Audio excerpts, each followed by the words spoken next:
হর হর মহাদেব। দোস্ত, অনেক দিনের আশা এবার পূরণ হবে। অনেক দিন থেকে ইচ্ছা ছিল যে আমরা কেদারনাথ বদ্রীনাথ যাব। তো এবার হঠাৎ করে আমাদের প্ল্যানিং হয়ে গেছে। আগামী বছর হয়েছিল, কিন্তু আগের বছর সেরকম সাকসেস হয়নি প্ল্যানিংয়ে। তো এবার আমরা সত্যি সত্যি বেরিয়ে পড়েছি। বেরোনোর পরে এই যে দেখো আমাদের রেল স্টেশন। এখানে গিয়ে আমরা দেখি আমাদের ট্রেন লেট ছিল প্রায় 3টে নাগাদ। 3 ঘন্টা ওয়েট করেছিলাম। 3 ঘন্টা ওয়েট করার পর প্রায় শেষমেশ আমরা ট্রেনে উঠে গেছি রাত্রি 3টার দিকে। তো রাত্রি 3টার দিকেই কিছু খাবার অর্ডার করা হয়েছিল। তো ভোর ভোর টাইমে আমরা কিছু খেয়ে নিলাম। তারপর খাওয়া দাওয়া করে আমরা শুয়ে পড়েছি। সবাই সবাই বিছানাতে চলে গেছে ঘুমানোর জন্য। তো আমি রাতে ঘুম আসছিল না, তো একটু মোবাইল দেখছিলাম। তো চলো বন্ধু, আগে আগে দেখো কি কোথায় কোথায় যাচ্ছি, কোথায় কোথায় কি কি দেখছি, সব কিছুই তোমাদের সাথে শেয়ার করব। দেখতে থাকো। তো আমরা চলে আসলাম বন্ধুরা প্রায় হরিদ্বার। এটা হচ্ছে হরিদ্বার রেল স্টেশন। দেখো, চলে এসেছি ওই স্বপ্নের জায়গায়, যেখানে একদিন ভেবেছিলাম, যে স্বপ্ন দেখেছিলাম যেখানে যাব। তো অবশেষে ওখানে চলে আসলাম। চলো হরিদ্বার স্টেশনটা একটু ঘুরে দেখানো যাক। এই হচ্ছে হরিদ্বারের মেন গেট রেল স্টেশনের। ও এখানে একটা সেই মহাদেবের ছবিও আছে, মানে মূর্তি করা আছে। তো আমরা এখানেও কিছু একটু ভিডিও করে নিলাম।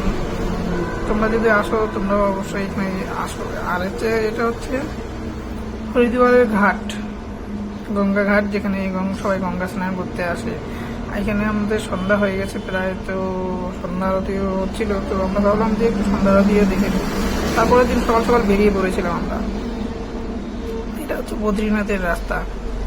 রাস্তা দেখে মনে হচ্ছে যে একদম আমরা কাশ্মীরে চলে আসছি। যত চারিদিকে যা সৌন্দর্য দেখে তো আমি একদম পুরো ফিদা হয়ে গেছি। বাড়িতে যাওয়ার তো মনে করতেছিল না। তো তোমরাও দেখতে থাকো বন্ধু, অনেক ভালো ভালো সুন্দর সুন্দর জায়গা আছে। যদিও কোনোদিন আসো তাহলে তোমরাও নিজের চোখে দেখতে পাবে। চলো আগে আগে দেখো কি কি জায়গা দেখতে পাচ্ছ কিনা। আর যেখানে আমরা যাচ্ছি সেই জায়গাটারও একটু ভিডিও তোমাদেরকে দেখানোর চেষ্টা করব। চলো।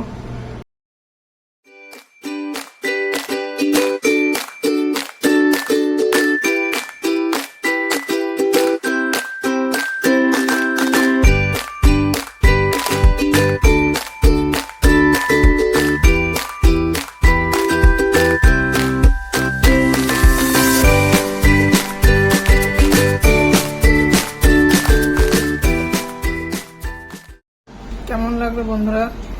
তো আরও যেতে যেতে আরও অনেক সৌন্দর্য দেখতে পাবে।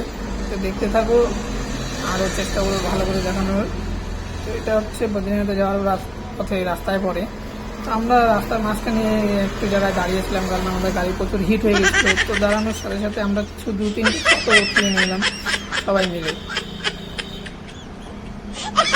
তারপরে আবার সেই রওনা হয়েছিলাম আমরা বদ্রীনাথের উদ্দেশ্যে।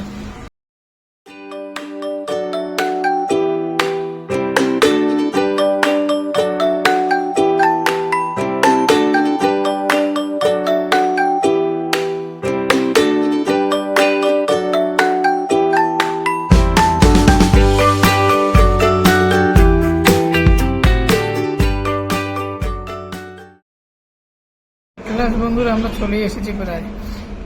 এটা হচ্ছে ভারতের লাস্ট গ্রাম, যেটা চায়না বর্ডারের পরে পরে।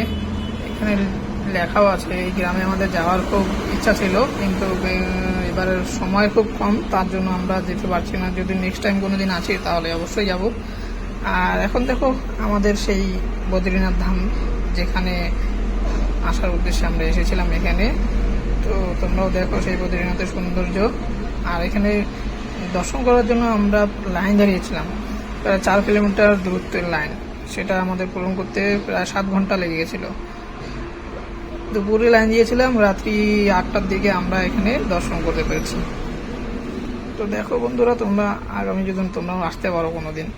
আর আমার এই ভিডিওটা অবশ্য হয়তো অনেক বড় হয়ে গেল। নেক্সট টাইম চেষ্টা করবো ছোটো করে তোমাদেরকে আরও অনেক ইনফরমেশন দেওয়ার। এখানে আসায় কত খরচ লাগলো, কত কি না লাগলো, কোথা থেকে কোথায় আসবো, সব কিছু। ভিডিওটা অনেক বড় হয়ে গেল, চিন্তা করো না, লাইক ফলো শেয়ার করতে থাকো।